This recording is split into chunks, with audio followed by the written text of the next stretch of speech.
Welcome to the Public Speaking Fear Crusher.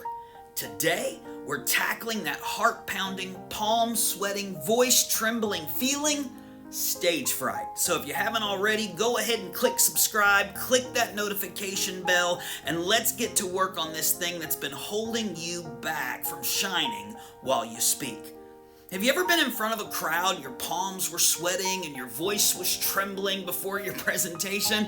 That's stage fright. It can be a crippling wave crashing over you and leaving you speechless. It can hold you back from sharing your brilliance, from leading with confidence. It can feel like your body is betraying you, like it's sabotaging your best interests. So, what is stage fright? Really? I mean, where does it come from? And most importantly, how can you take control of it? Well, in this video, we're diving into the science of stage fright. We'll explore the physiological and psychological factors at play so that you can understand your fear and conquer it at its core. So, let's look at stage fright. It is actually a survival mechanism. It's your body's ancient alarm system, your fight or flight response kicking in. Imagine you're a caveman or cavewoman, and suddenly a huge beast jumps out from behind a rock. Your body instantly floods with adrenaline. Your heart begins to race. Your breathing quickens. Your muscles tense up, preparing you for either a fight with that beast or to flee for your life. And that's the same system firing up when you face a crowd. Even though there's no real danger, your brain interprets the situation as a threat. And when you perceive a threat, like speaking in front of a crowd, your brain's amygdala, the fear center, activates. It's like pressing the panic button in your brain. And this triggers the release of adrenaline, the go, go, go hormone, increasing your heart rate like a drum beat in your chest. Breathing becomes shallow and rapid, and blood flow to your muscles increase, making you feel shaky and tense. Now that's why you start to feel like your heart is pounding, like it's gonna burst out of your chest. So your hands start shaking so much that you can barely hold your notes, and your face starts flushing, burning with heat and embarrassment. Your sympathetic nervous system, the part that controls the go, go, go feeling, goes into overdrive, like a car engine revving too high and preparing you to either fight the threat, the audience's imagined judgment, or flee from it to run off the stage. Now this can also lead to dry mouth, your tongue feeling like sandpaper, muscle tension, especially in your neck and shoulders, and a shaky voice that cracks or wavers. But stage fright isn't just a physical reaction. It's also a heavily influenced and awfully amplified reaction to your thoughts and interpretations. Often, we have running commentaries that go in our heads, a relentless inner critic that amplifies the fear. It's like a broken record playing the same negative track over and over again. I'm going to fail. They're going to judge me. I'm not good enough.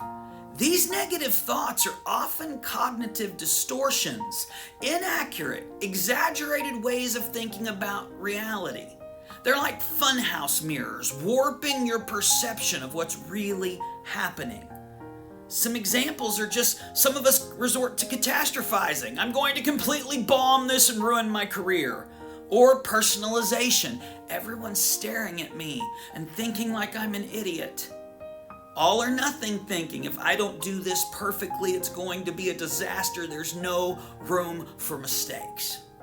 You see, the physical symptoms and the negative thoughts create a vicious feedback loop, a self-perpetuating cycle of fear.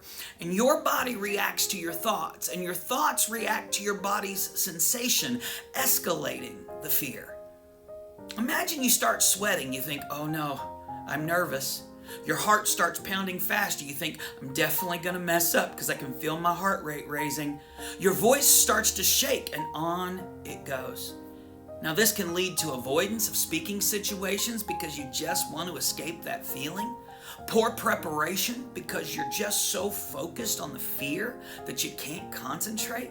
And ultimately, a self-fulfilling prophecy of negative experiences. You expect to fail, so you tense up. You make mistakes, and that confirms your fear. The good news is you can break this cycle. You can learn to manage both the physiological and the psychological aspects of stage fright. You can learn how to control your body's response and challenge those unhelpful thoughts by understanding the science behind what's happening. You can demystify your fear, strip it of its power, and take back control.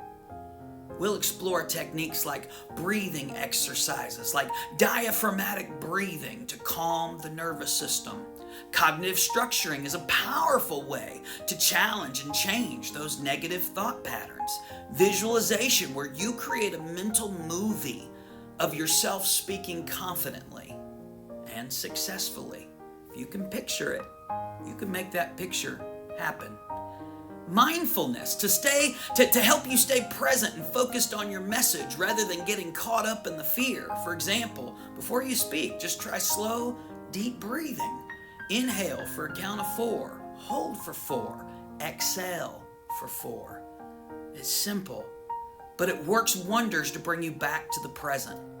Remind yourself of your strengths. Focus on your message, why it's so important to your audience to focus on them and not your fear. Make eye contact with a few friendly faces in the audience. Find those anchors of support and connect with them. You see, overcoming stage fright isn't an overnight fix. It's a process of building resilience, like strengthening a muscle and retraining your brain to respond differently. But with consistent practice and the right tools, you can transform your relationship with public speaking. You can learn to manage the physical symptoms and challenge the mental narratives that hold you back.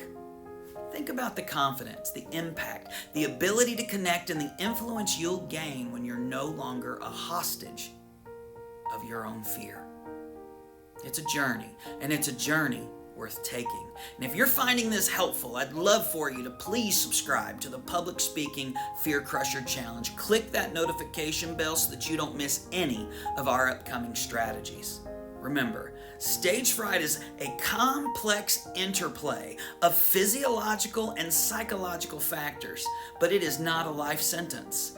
You can take control by understanding it and using proven techniques. Subscribe to the Public Speaking Fear Crusher for more in-depth strategies to conquer your fear and unleash your speaking power. Go ahead and leave in the comments what your favorite or biggest takeaway was from this video. And if you haven't already, subscribe to the Public Speaking Fear Crusher Challenge, hit that notification bell, and stay updated on how to conquer your speaking fears. Now, it's time to go and do the thing that we gotta do. So crush it.